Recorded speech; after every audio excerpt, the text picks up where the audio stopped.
algumas considerações, irmãos. Primeiro, que quem deve falar é a palavra de Deus. Eu estou aqui apenas como um canal, como um veículo para apresentar a palavra.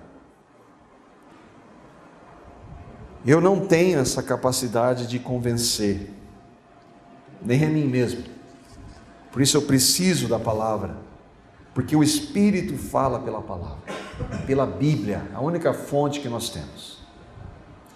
E o texto, como nós estamos estudando, Romanos, ainda que cada estudo nós temos procurado fazer uma divisão para aqueles que não tiveram a oportunidade de passar por toda a carta, como nós estamos passando, às vezes nós tocamos em alguns pontos que são difíceis e você não consegue compreender se você não visualizar o todo da carta.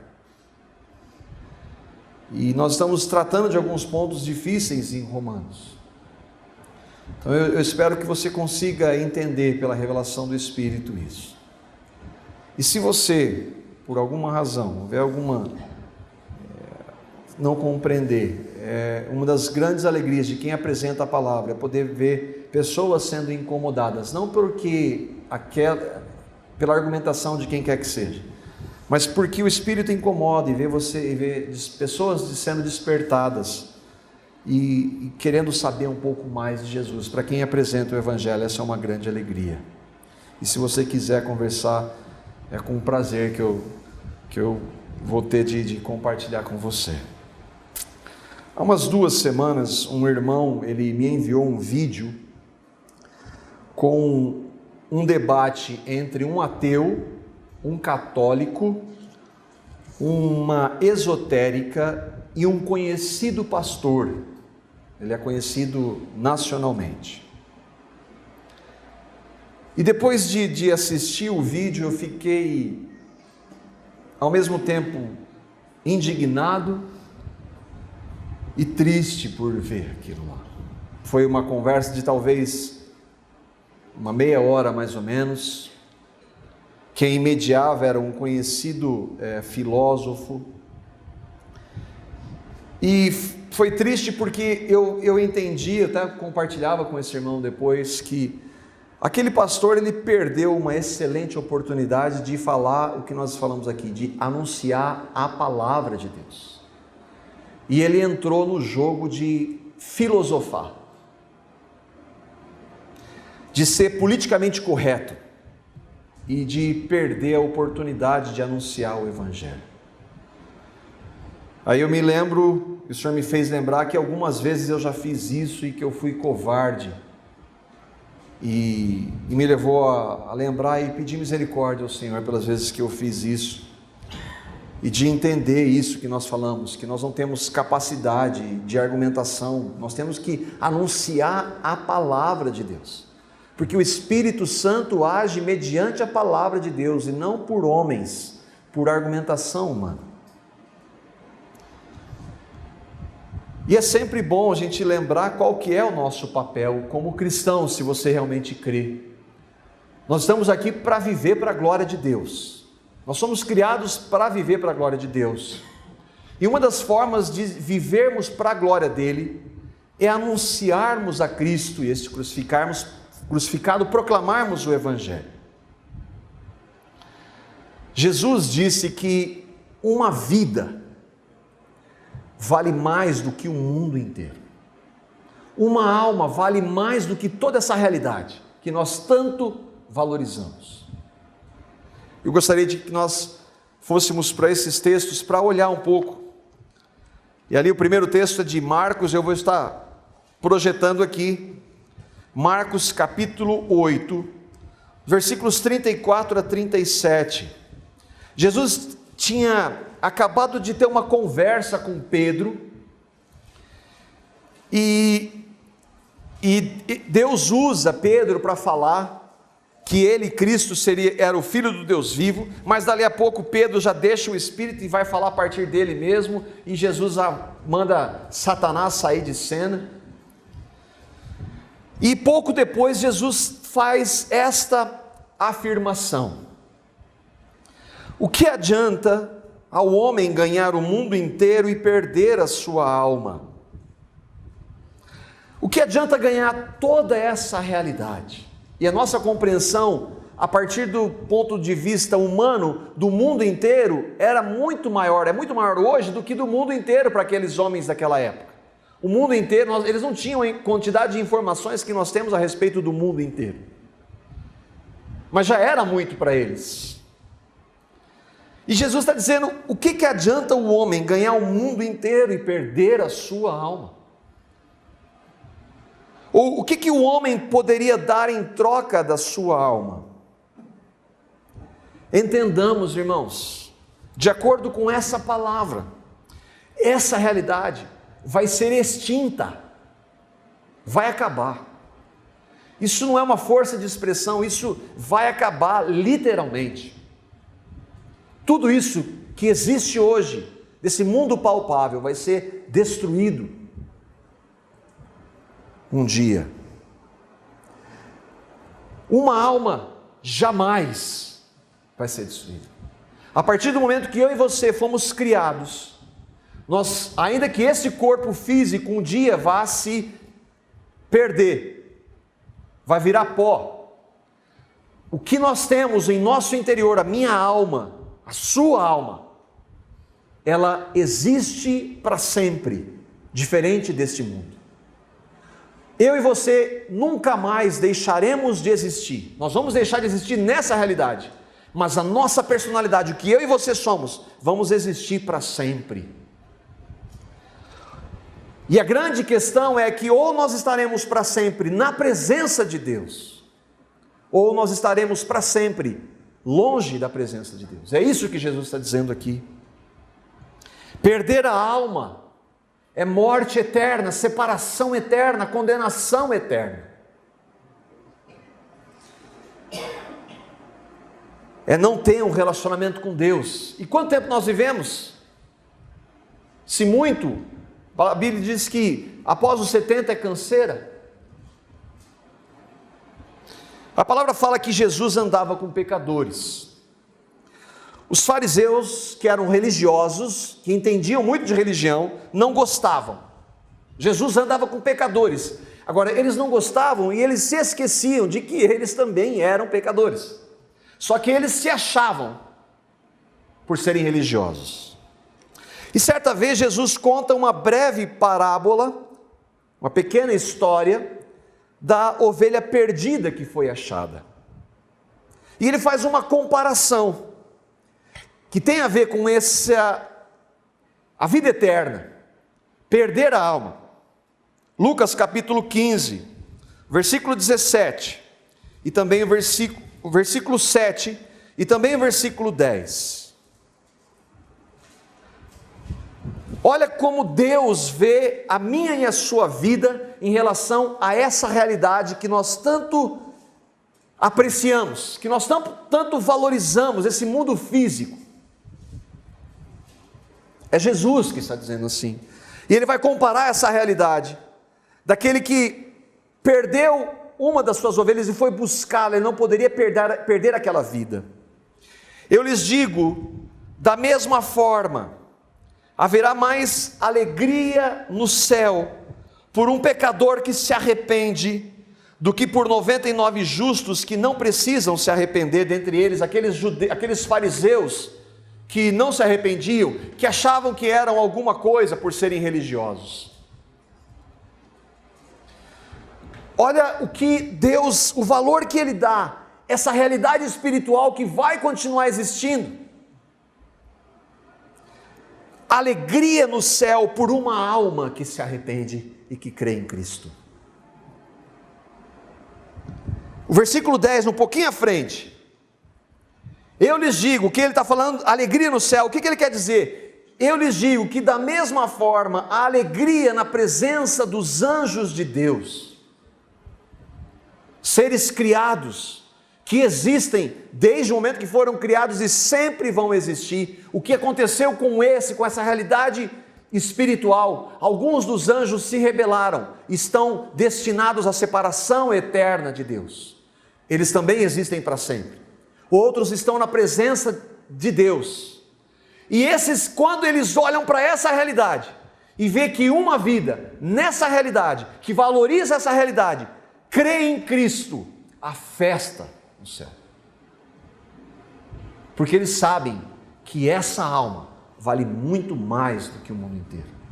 Porque eles sabem que essa alma vai existir para sempre. E graças ao Senhor, por ter sido movido ao arrependimento, vai estar com eles, louvando. Esse cântico que nós cantamos, digno é o Cordeiro que foi morto, está lá em Apocalipse, onde seres angelicais estão louvando ao Senhor, se dobram diante desse Jesus. E se você crê, se um dia você passou por essa experiência de novo nascimento, se arrependeu, você vai estar lá com Ele também, para sempre. Por isso que uma alma vale mais do que o mundo todo. E eu gostaria, aí entrando em Romanos, e é o tema da nossa reflexão, a tristeza por esses que não têm compreensão disso, que não passaram pelo arrependimento. Qual que é a minha e a sua reação diante dos perdidos? Nós vimos muito pouco. Uma alma para Deus vale mais do que essa realidade. Uma alma, uma pessoa, vale mais do que essa realidade. Para Deus e para mim e para você. E esta semana, eu me entristeço quando a gente lembra disso, e conversando com o meu pai, a gente estava falando sobre isso, e ele começou a fazer algumas perguntas, eu fiquei contente. Volta e meia, meu pai não crê no Evangelho, e volta e meia surge uma oportunidade. Aquele dia a gente estava conversando, ele fez algumas perguntas, e aí a gente saiu, e no outro dia eu falei, pai, a gente estava conversando, foi interessante aquela conversa, que tal a gente começar a conversar um pouco mais, vamos nos reunir? Não, deixa isso aí para depois. Qual que é a minha e a sua reação? Porque se nós cremos na palavra de Deus, as pessoas que nós amamos, se elas não creem em Cristo, se elas morrerem assim, elas não vão estar com a gente. Isso não é força de expressão, isso é de acordo com a Bíblia, verdade. Quem são os perdidos? Essa palavra, ela aparece algumas vezes no Novo Testamento. Em uma delas, Jesus vai à casa de mais um pecador publicano chamado Zaqueu. Lucas capítulo 19, versículos 7 a 10. E mais uma vez, tem lá sempre um grupo de religioso para criticar o Jesus que vai até os pecadores. E esse texto fala o que aconteceu com esse perdido. Todo o povo viu isso, Jesus indo lá, e começou a se queixar. Ele se hospeda na casa de um pecador. Todo o povo pecador que julga os outros. Mas Zaqueu, esse pecador que ele foi na casa dele, ele era um publicano. O que era um publicano? Cobrador de impostos. À época, Israel estava sob o domínio do Império Romano. Era um império que dominava os judeus. Zaqueu era um judeu, cobrava impostos para um império que dominava o seu povo. Ele era detestado, era um pecador. Jesus vai até a casa dele. Ele não tinha onde se pegar, diferentemente dos religiosos que têm sempre alguma coisa para oferecer e com isso julgar alguém. Zaqueu levantou-se e disse ao Senhor: olha, Senhor, aqui o Espírito Santo trabalha na vida daquele homem pecador. Olha, Senhor, eu estou dando a metade dos meus bens aos pobres. E se de alguém eu extorqui alguma coisa, devolverei 4 vezes. Era o que ele fazia, era a prática dele, mas ele conheceu a Cristo. Cristo, pela ação do Espírito, levou aquele homem ao arrependimento. Eu falei, o que eu fazia era errado. Senhor, tem misericórdia, me perdoa. E essa é a palavra que abre o acesso ao Senhor. Ele não tinha no que se basear, ele era um pecador. Agora, sabe qual ele era tão pecador quanto eu e quanto você. Jesus lhe disse hoje, naquele momento ele creu em Jesus, ele recebeu a Cristo, ele se arrependeu. Hoje houve salvação nesta casa, porque este homem também é filho de Abraão. E aí ele diz o que Jesus veio fazer. O Filho do Homem veio buscar e salvar o que estava perdido, não o que se acha bom, que se acha, porque não há nenhum bom. Eu e você não somos boas pessoas. E quando eu, movido pelo Espírito, digo, Senhor, eu não sou bom, é o Espírito agindo e me levando a me mostrar quem eu sou, mas porque Ele é bom, Cristo é, e Ele veio salvar o que não é bom, o perdido, o que estava separado. Se eu recebê-lo, por pior que eu seja, esteja perdido, pecador, não importa o grau, o nível, a quantidade, em Cristo, eu posso e sou perdoado pelos méritos dEle. Pecador, perdido, doente, ímpio, são palavras que designam todos aqueles que ainda não nasceram de novo, que precisam crer no que Cristo fez, e crer no que Cristo fez não tem nada a ver com religião.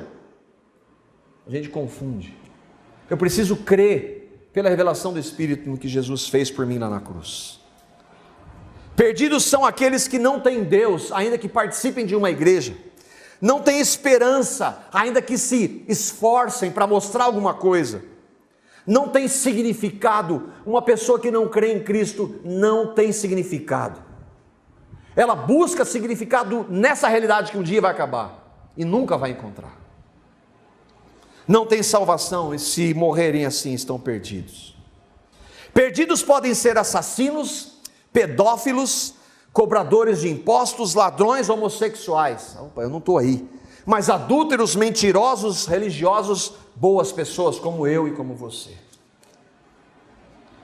Se nós não cremos em Cristo, nós estamos dentre os perdidos. O que é triste é que a maioria vai continuar assim. É disso que Paulo trata no capítulo 9, no início do capítulo 9 de Romanos. Depois dele tratar da soberania de Deus, de que os cristãos, aqueles que receberam a Cristo, não estão mais debaixo de nenhuma condenação, de nenhuma acusação, ele, com tristeza, se lembra dos seus. E aqui nós vamos ler em Romanos, no capítulo 9, vamos andar um pouquinho. Romanos 9, dos versículos 1 a 5. Que diz, em Cristo eu digo a verdade. Aqui é Paulo, um ex-fariseu, que julgava, que criticava, como aqueles lá. Ele creu em Jesus, ele foi movido ao arrependimento, ele recebeu a Cristo, houve uma transformação, e quando nós somos transformados, nós que achávamos que éramos bons, vamos pensar como Paulo, dizendo, eu sou o pior dos pecadores, eu não sou uma boa pessoa. Paulo está lamentando dos seus. Em Cristo eu digo a verdade, não minto, dando-me o testemunho, a minha consciência no Espírito Santo, que eu tenho grande tristeza e contínua dor no meu coração, porque eu mesmo poderia desejar ser anátema de Cristo, por amor dos meus irmãos, que são meus parentes segundo a carne, que são israelitas, dos quais é a adoção de filhos, e a glória, as alianças, e a lei, e o culto, e as promessas, dos quais são os pais, e dos quais é Cristo, segundo a carne, o qual é sobre todos Deus bendito eternamente. Amém. Conquanto nós reconheçamos a soberania de Deus, o que é soberania? Deus governa cada detalhe, nada do que eu e você pensamos não está debaixo do controle, Deus governa essa história. E se eu e você cremos hoje, foi porque Ele revelou para nós, não porque nós o buscássemos. Paulo tinha compreensão, Paulo era um perseguidor de cristãos, como um perseguidor de cristãos, e que fazia isso por amor à sua religião, pode crer em Cristo, se Deus não revelar. Foi isso que aconteceu com ele. Ele teve uma compreensão, revelação do Evangelho. Isso não o impedia de se entristecer com aqueles que estavam na mesma realidade que um dia ele esteve. E eu e você temos pessoas assim, próximos de nós. Qual que é a minha e a sua reação? Como é que você lida com isso? É coisa pouca? Em Cristo, eu digo a verdade, não minto, dando testemunho em minha consciência. Ele está querendo ser enfático, isso é realidade.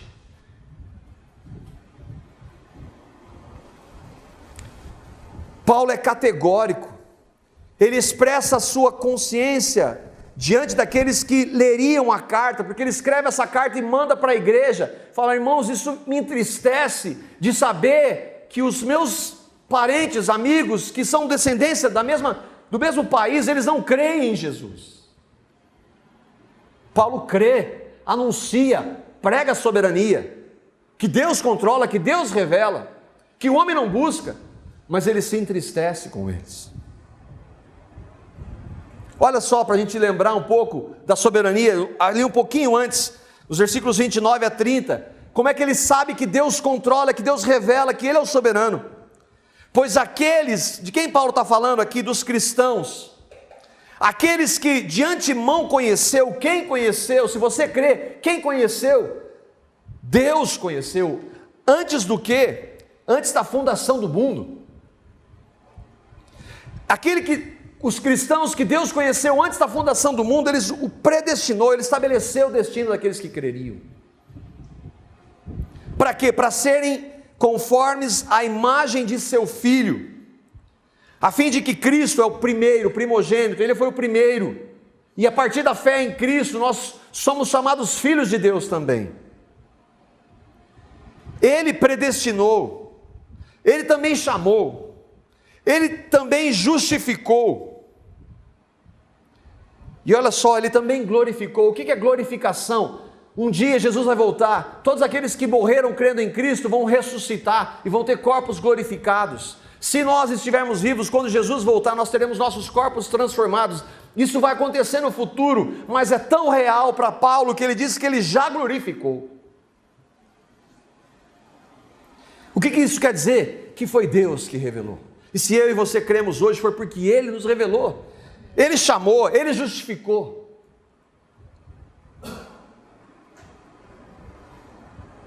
Paulo não nega a soberania de Deus, não a rejeita, não a questiona, mas isso não impede de se entristecer com os perdidos, porque ele sabe a situação deles.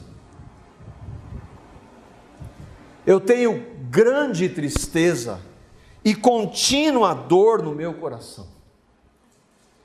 Grande tristeza, angústia, aflição. Essa expressão no original é uma dor intensa, física e emocional. É a mesma tristeza de quando os discípulos ouviram Jesus dizer assim: eu vou embora. O senhor vai embora? Eu vou voltar para o meu Pai. Eles se entristeceram.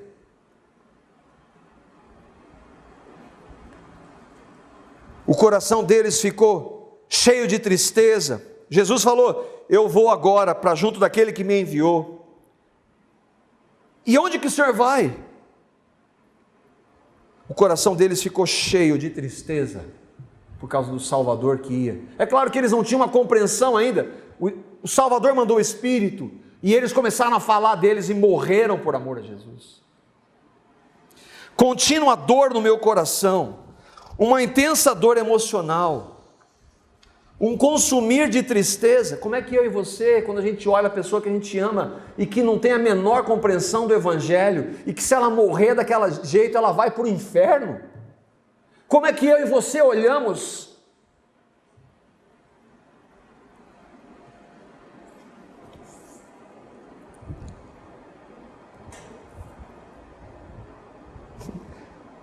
Paulo tem dor por gente que queria matá-lo.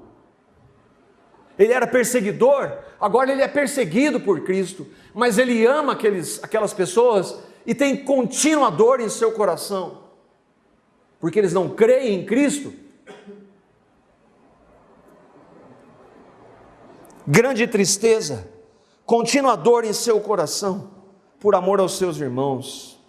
Ele sabia que naquele estado eles estavam separados de Deus.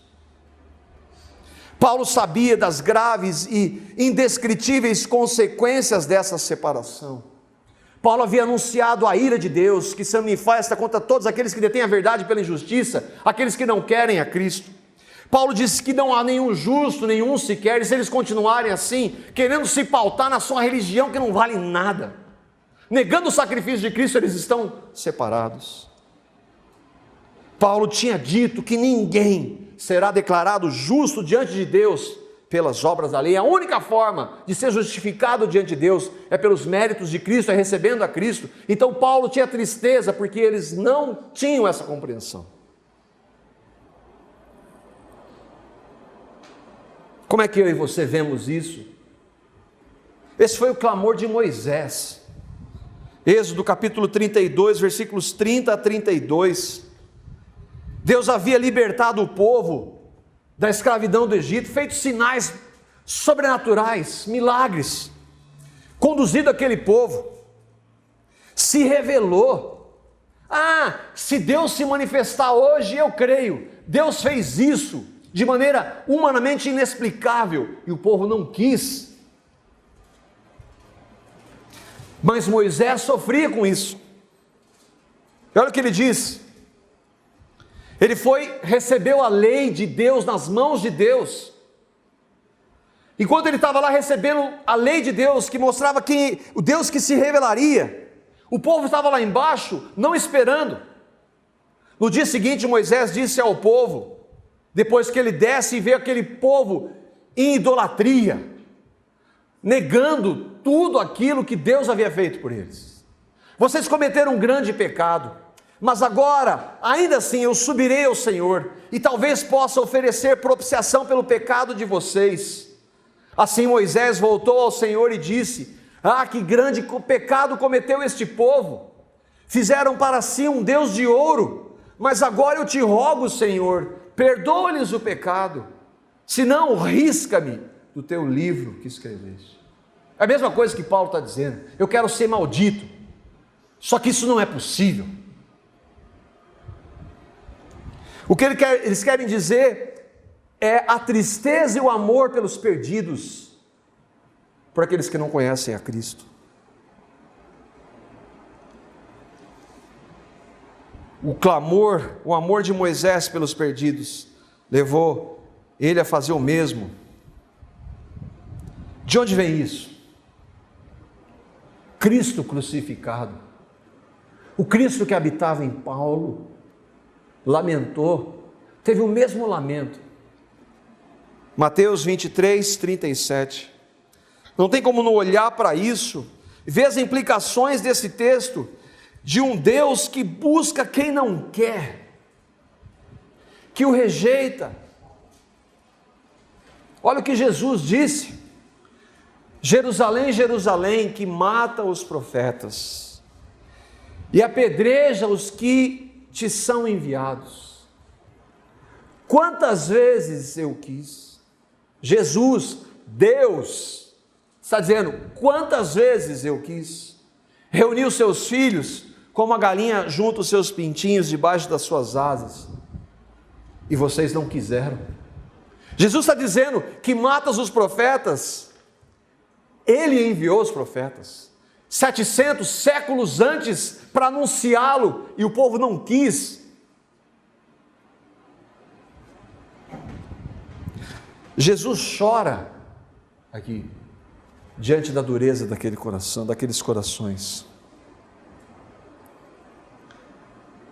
Deus é soberano, Jesus é Deus, Jesus é soberano, Jesus controla a história.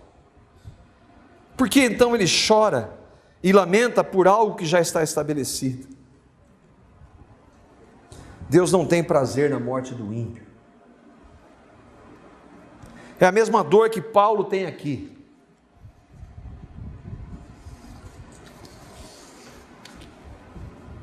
Jesus fala isso pouco antes de ser muito duro com os religiosos e os fariseus. Porque o religioso ele julga pela aparência. E outra, o religioso não queria Jesus, não recebeu a Cristo, que tudo isso que Paulo falou, que ele veio da descendência, eles não o quiseram. Jesus é duro com eles, mas não deixa de amá-los e de falar quantas vezes eu quis, e vocês não quiseram. Jesus enviou Isaías, Jeremias, Daniel, Ezequiel. Agora Deus está aqui. O próprio Deus veio até nós. E ainda assim, eles rejeitaram. Por que Paulo e Jesus choram? Porque todo mundo vai ser salvo? Não, isso não existe. Ainda que tenha alguns aí dizendo que no final todo mundo vai ser salvo, isso não é verdade. Ou se uma pessoa não crer no que Cristo fez, ela está separada de Deus para sempre. E ainda que a palavra de Deus mostre isso de maneira clara, nós não conseguimos entender, nós não entendemos eternidade. Eternidade longe da presença de Deus.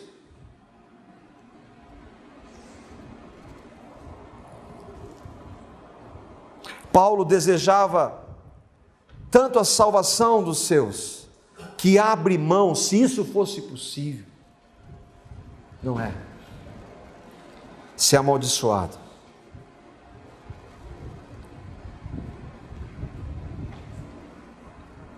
Versículos 3 a 5, ali Paulo vai detalhar quem são esses que estão rejeitando.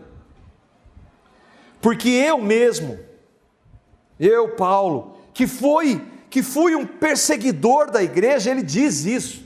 Ele perseguia cristãos, ele mandava matar. Por esses que estão fazendo a mesma coisa, ele desejava ser anátema, maldito.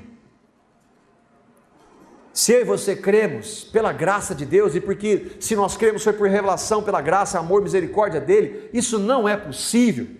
Paulo quer enfatizar aqui que o amor que ele tinha por aquelas pessoas.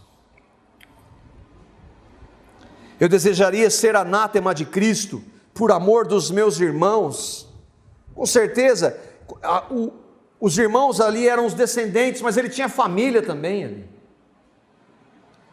que são meus parentes segundo a carne, que são israelitas, dos quais é adoção de filhos.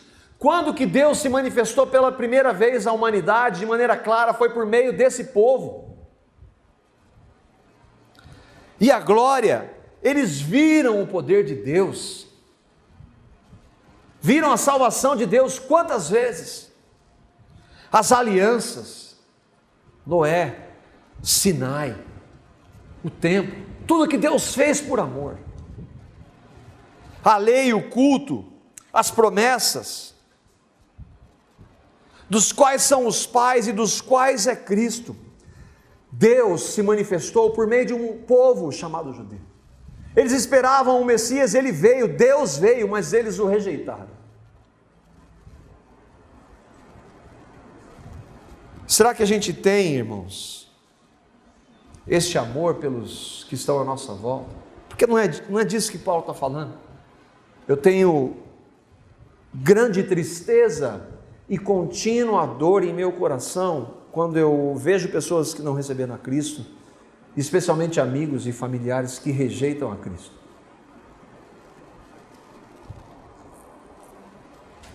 Nosso companheiro Martin Lloyd-Jones falando sobre isso, Paulo está dizendo, eu tenho e ele está fazendo essa pergunta para ele mesmo, e eu e você devemos fazer essa pergunta: tenho eu esta tristeza, esta contínua dor de que Paulo fala, pelos membros da minha família, ou da minha nação, que ainda não são cristãos? Sabemos o que é isso? O apóstolo sabe, e dá testemunho disso com essa linguagem. De que vale todo o conhecimento se não leva esse amor pelos que estão se perdendo? Se não temos isso, significa que em um ou outro ponto falhamos, não compreendendo a verdade sobre a salvação. E mais ainda, não nos damos conta da situação e do destino dos perdidos. O que a gente pode aprender com o que Paulo disse? Algumas implicações, duas. A primeira é se você ainda não crê no Evangelho. Você precisa receber a Cristo e crer no Evangelho. Você precisa reconhecer, movido pelo Espírito, que é um pecador e que está separado de Deus. A palavra diz que as nossas iniquidades, os nossos pecados fazem separação entre nós e o nosso Deus. E Ele não nos ouve. Se você não recebeu a Cristo, você não é filho de Deus. Só são filhos de Deus aqueles que creem em Cristo. Ainda que todo mundo é filho de Deus, isso não é verdade de acordo com a palavra desse Deus. Só são filhos aqueles que recebem a Cristo. Aqueles que, movidos pelo Espírito, reconhecem-se pecadores, veem que não podem, mas quando eles ouvem que Deus amou o mundo de tal maneira que deu o seu Filho unigênito, para que todo aquele que nele crê não pereça, mas tenha a vida eterna. Aquele que é movido pelo Espírito, entende esse amor e recebe, eu creio no que Cristo fez. E de que maneira Ele fez? Cristo lá na cruz, há 2000 anos, Ele levou, porque Ele é Deus encarnado, Ele levou o meu e o seu pecado no corpo santo dEle. Ele veio por nós. Ele é a única oportunidade que nós temos de sermos salvos do nosso estado de perdição eterna. É Cristo, não uma religião, não um conjunto de regras, não o que eu faço ou deixo de fazer, é Cristo, a pessoa do Deus vivo encarnado. Ele veio e levou o meu e o seu pecado, todos os nossos pecados no corpo santo dele sem pecado. A palavra diz que o sangue de Jesus nos purifica de nossos pecados, todos eles, totalmente. Ele levou o nosso pecado no seu corpo, lá na cruz. Ele disse que quando ele fosse levantado, ele atrairia eu e você, mesmo 2000 anos depois, ele atraiu eu e você no corpo dele. Como é que isso se dá? Por isso que a revelação não tem como explicar, mas é verdade pela palavra. Ele levou o meu e o seu pecado, e quando ele ressuscitou, ele deu uma nova vida para todos aqueles que nele creem. Você crê nisso? Você tem certeza disso? Como é que eu posso crer? A fé vem pelo ouvir e ouvir pela pregação de Cristo. Você ouviu a pregação de Cristo agora. Senhor, eu não entendo, mas meu Deus, eu quero isso para mim. Ele revela. A segunda implicação é para mim e para você, se nós cremos. Se você crê. Se eu e você cremos, ninguém tem compreensão total do que é essa tão grandiosa salvação. Ninguém tem. Mas nós temos, ainda que insignificante, de quão grandiosa ela é. Nós somos salvos para sempre. Deus, Ele é nosso Pai, o Deus Criador de todas as coisas. Nós temos, a partir do momento que nós cremos em Cristo, vida, num relacionamento com Deus. Ele nos ouve, nós conversamos com Ele, nós podemos ter um relacionamento íntimo com Ele, e um dia, quando essa realidade aqui passar, nós vamos vê-lo face a face na pessoa de Cristo, nós vamos estar com Ele para sempre. Se nós não tivéssemos recebido, se Ele não tivesse revelado, nós estaríamos perdidos, mas Ele revelou essa tão grandiosa salvação. O que eu e você estamos fazendo com ela? Ou isso, falar de Jesus é papel de pastor? Não. Nós lemos no começo, Ele disse aos seus discípulos: ide por todo mundo e pregue o Evangelho. Fale de Jesus, não de religião, não de placa de igreja, anuncie a Cristo crucificado. Nós temos tantas formas, de se pregar o Evangelho hoje. Você tem falado de Jesus? Às vezes, através de um CD, de uma indicação na internet, de um panfleto, de uma conversa, você pode falar se você crê. Não somente pode, você deve falar de Jesus. Porque se você tem pessoas, e eu sei que você tem, pessoas que estão à sua volta e que não creem em Cristo, elas estão perdidas, elas precisam ouvir de Jesus. Porque elas só podem crer a partir da pregação. E o nosso último texto para nós que cremos, como é que nós devemos abordar? A palavra diz que nós devemos falar a tempo e a fora de tempo, sem ofender, sem se intrometer, mas pedindo a Deus: Senhor, me dá a oportunidade de falar do teu filho para aquela pessoa, porque a vontade dele, antes de ser a minha e sua, ele vai providenciar. 2 Timóteo, no capítulo 2, os versículos 24 a 26, diz isso. Olha esse texto, como ele está falando para mim e para você. Como é que eu posso falar de Jesus? Ao servo do Senhor, nós somos filhos de Deus, servos de Cristo, irmãos de Cristo. Cristo é o primogênito, é o nosso irmão mais velho, mas ele é o nosso Senhor, o nosso Salvador. Nós somos servos dele. Então ele diz: ao servo do Senhor não convém contender, não convém bater de frente.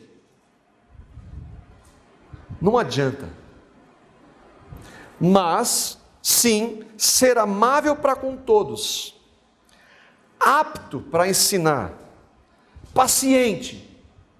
Eu fico triste com as oportunidades que às vezes elas são momentaneamente fechadas, mas a gente não desiste, a gente não pode, a gente crê no Senhor, porque se Ele salvou, me salvou e salvou você, Ele pode salvar qualquer um. E aí nós vamos diante dele: Senhor, não deixa eu desanimar, me capacita a perseverar. E dá oportunidades, e ore por aquela pessoa, clame por aquela pessoa. Deve corrigir com mansidão quem? Os que resistem.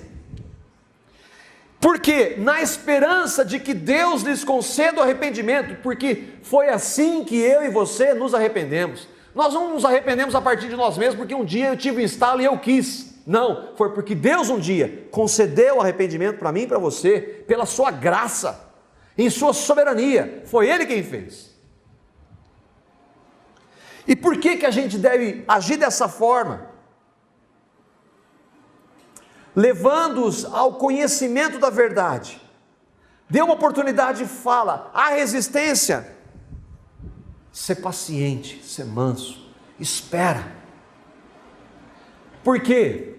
Para que assim voltem à sobriedade e escapem da armadilha do diabo que os aprisionou. Irmãos, pessoas que não creem em Cristo, elas são cegas, elas não têm a capacidade. O Deus desse século cegou o entendimento dos incrédulos para que eles não possam ver. Se eu e você vemos, não foi porque nós quisemos, houve mérito em nós, foi porque Deus revelou. Se Ele revelou, nós podemos clamar a Ele que Ele revele.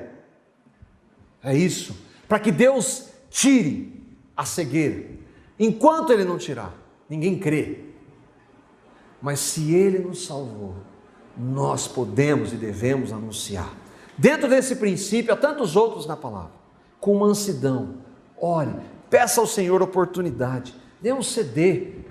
Olha, aqui tem uma palavra que fala de Jesus, eu não estou falando de religião, não. E se você um dia quiser conversar sobre isso, eu estou à disposição. Ore por aquela pessoa. Irmãos, uma alma vale mais do que tudo isso aqui. Uma alma vale mais do que o mundo inteiro. Pai, eu te peço que me perdoa, Senhor, e tem misericórdia das vezes que eu fui covarde em não anunciar o teu Filho. Jesus, tem misericórdia. Obrigado, Pai, porque as tuas misericórdias, elas se renovam todas as manhãs. E ainda que nós tenhamos errado tantas vezes, como teus filhos, o Senhor não rejeita a nossa oração. O Senhor tem prazer em perdoar. Obrigado por esse perdão das vezes que nós erramos em não proclamar Cristo. Mas, Pai, além do perdão, dá-nos intrepidez, dá-nos ousadia para anunciar Jesus para as pessoas que estão à nossa volta, especialmente amigos e familiares, Senhor. E, Senhor, coloca essas pessoas como Paulo nos nossos corações para que nós clamemos por elas. Abre portas, Senhor, dá oportunidade, Senhor, quebranta os corações, Senhor, tira como um dia o Senhor tirou dos nossos olhos essa cegueira, Senhor. Senhor, não importa como, conduz esses amados, Pai, ao arrependimento genuíno, para que eles reconheçam-se pecadores e saibam que só Cristo pode salvá-los. Dá-nos essa ousadia, essa intrepidez. E, Pai, se alguém aqui que ainda não tem essa compreensão, revela Jesus, revela a morte e ressurreição de Cristo, Pai, dá a experiência do novo nascimento, converte, Senhor, vidas. Por misericórdia, é o Senhor quem faz. A Tua palavra diz que o Senhor não tem prazer na morte do ímpio. A Tua palavra diz que o Senhor deseja que todos cheguem ao pleno conhecimento da verdade. E a Tua palavra diz que a verdade é o Teu Filho. Revela o Teu Filho por misericórdia.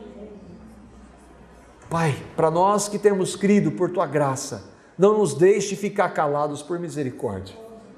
Usa-nos com o Teu equilíbrio, com a direção do Teu Espírito, com o fruto do Teu Espírito, com mansidão, com paciência, com longanimidade para aqueles que estão à nossa volta, Senhor. Mas não nos deixe, Senhor, ficarmos calados por misericórdia. No nome santo dEle, do nosso Salvador, do nosso Senhor Jesus. Amém e amém.